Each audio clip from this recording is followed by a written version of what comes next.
J'aurais pu te raconter l'histoire de cet étudiant qui s'endort en cours et qui découvre la solution d'une équation sur laquelle des centaines de mathématiciens se casent la tête. J'aurais pu te raconter l'histoire d'une maman qui arrive à soulever une voiture car sa petite fille est bloquée dessous. J'aurais pu te raconter l'histoire de cette femme qui s'est levée de son fauteuil car elle a cru au miracle du lieu de son pèlerinage. Est-ce que ce sont des vraies histoires ou des légendes ? Je n'en ai aucune idée. Alors, aujourd'hui, j'ai décidé de te parler d'une histoire personnelle qui va te prouver que tout est possible. Quand tu auras admis cette croyance dans ta vie, tu pourras beaucoup plus facilement te créer cette vie riche, épanouie et pleine de sens. Bienvenue sur Dépasse-toi, je suis Sylvain et la promesse de mon podcast est simple, t'aider à te créer la vie que tu mérites.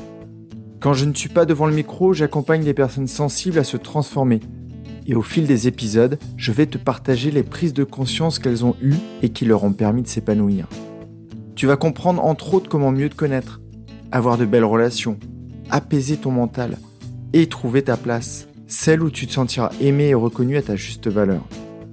Si tu veux profiter de tout ce que j'ai à t'offrir, abonne-toi à mon courrier privé sur sylvainviens.com. Installe-toi confortablement, je te souhaite une très belle écoute. Avant de commencer, comme d'habitude, un petit appel à l'action, et Dieu sait que ça me saoule de devoir faire ça. Je n'écris pas les épisodes que pour toi, j'aimerais que tous ceux qui en ont besoin les découvrent, alors je compte sincèrement sur toi pour m'aider. Tu as dû te dire, il faut que je dois laisser un avis, et tu n'as jamais fait. Aujourd'hui, j'espère que tu auras envie, sincèrement, de te dire à la fin de l'épisode, j'ai envie de laisser à Sylvain un feedback sur Apple ou Spotify. Je t'envoie un grand merci et si je pouvais m'affranchir de faire ça à chaque épisode, je le ferais, mais c'est nécessaire.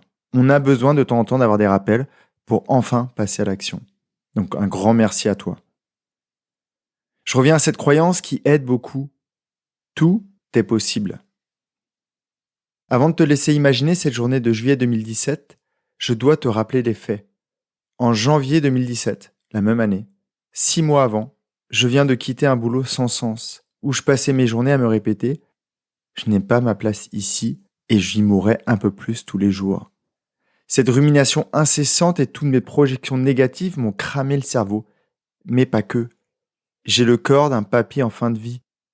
Je ne peux quasiment plus bouger. Je mets 1 heure à faire le tour de mon quartier.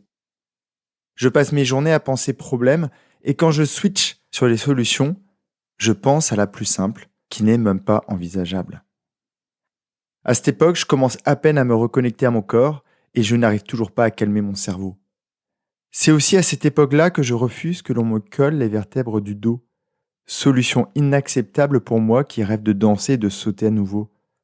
C'est aussi à cette époque que je tombe accro au tramadol, un puissant antidouleur qui fait des dégâts énormes dans le monde. Ça va durer 1 mois avant de me rendre compte que je suis devenu un junkie. Quand je m'en rends compte, j'arrête tout de suite, avec la difficulté que ça comporte. Pour résumer à cette époque, j'ai la sensation d'être un cerveau tout chaud qui commence à peine à tiédir, dans un corps tout froid qui peine à se déplacer. Ça fait un peu poétique dit comme ça, mais je suis littéralement au fond du trou. Soit je rebondis, soit je disparais emporté par ce sable mouvant. Revenons à 2017. Imagine, on est le 23 juillet. Face à moi, un océan bleu agité. Sous mes pieds, le sable jaune et chaud d'une journée d'été. Dans l'air, une odeur d'iode qui se mélange à l'odeur des glaciers du front de mer. À ma droite, une table de camping blanche où je dois récupérer mon bonnet jaune. Et oui, j'ai osé m'inscrire à une compétition de natation en eau vive, alors que ça fait quelques mois que je n'ai même pas nagé. À la demande de l'homme qui m'inscrit, je pose ma main sur la table et il y tatoue le numéro 212. Je regarde autour de moi. J'ai l'impression de participer à un concours de beauté. Du haut de mon 1m90 et de mes 70 kilos, je me sens quasi invisible. Les hommes qui m'entourent paraissent solides, des pectoraux développés, des épaules de déménageurs. Les femmes aussi sont sculptées à la perfection. Je fais pas le figure parmi ces sportifs qui passent plusieurs heures dans le bassin par semaine. Avant de commencer, j'ai quelques doutes sur ma capacité à faire ce 1500 mètres. Comme à mon habitude, pour ne pas gêner les autres, je me mets au dernier rang, tout au bout du peloton. Là, devant moi, une marée humaine. Si tu voyais la scène d'en haut, tu verrais comme une coccinelle bleue, recouverte de points jaunes. Ce sont les bonnets des autres nageurs. Il est 10h pile, plus un bruit. Le coup de feu retentit. Le départ est terrible. Imagine le tambour d'une machine à laver. Ça brasse dans tous les sens. Tout le monde part comme si nos vies étaient en jeu. Je commence à nager en me disant « ne finis pas dernier ». À Quiberon, même l'été, l'eau est très froide. Je ressens des frissons. Je sens mon cœur qui bat à nouveau. J'ai l'impression d'être dans le ventre de ma mère. Mes bras et mes pieds s'agitent. Je me sens revivre. Quel sentiment incroyable après tout ce que j'ai enduré. Ce jour-là, une houle forte s'est levée. Des creux se sont formés. À un moment, j'ai l'impression d'être perdu en pleine mer. Je me sens seul au monde. Je ne vois plus les autres bonnets jaunes. Je me sens abandonné. Et là, je me dis, putain, Sylvain, t'es dernier. Mon mental se déconnecte et j'accélère. J'accélère. Je me répète que je ne dois pas finir dernier, un peu comme si ma vie en dépendait. Je fais corps avec l'océan. Je ne sens ni la fatigue ni mes muscles.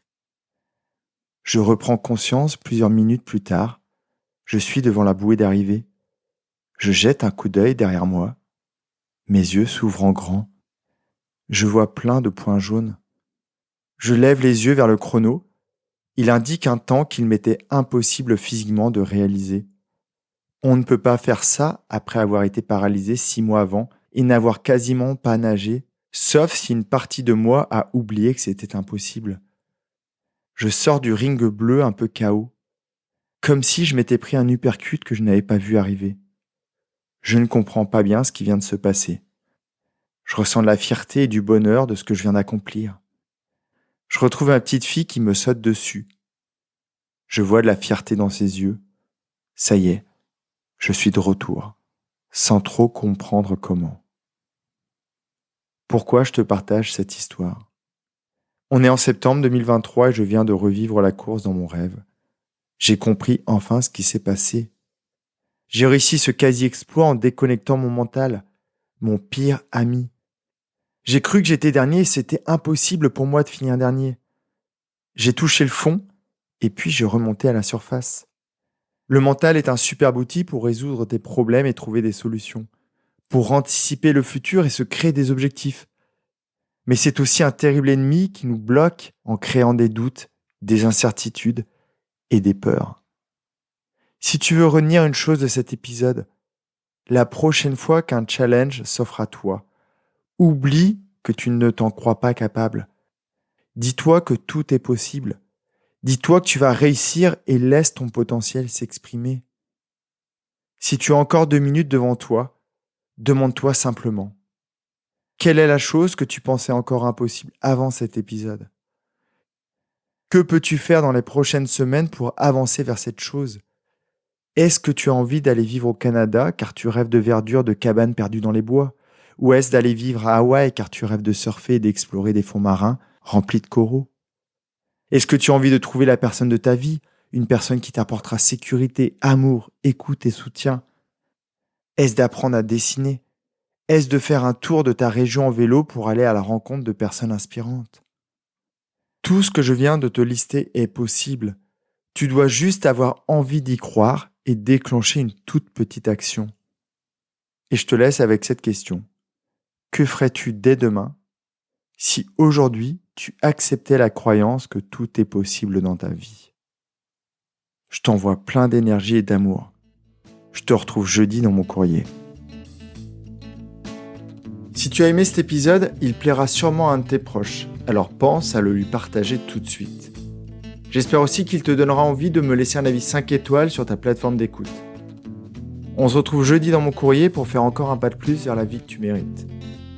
Prends vraiment bien soin de toi et passe une très belle journée.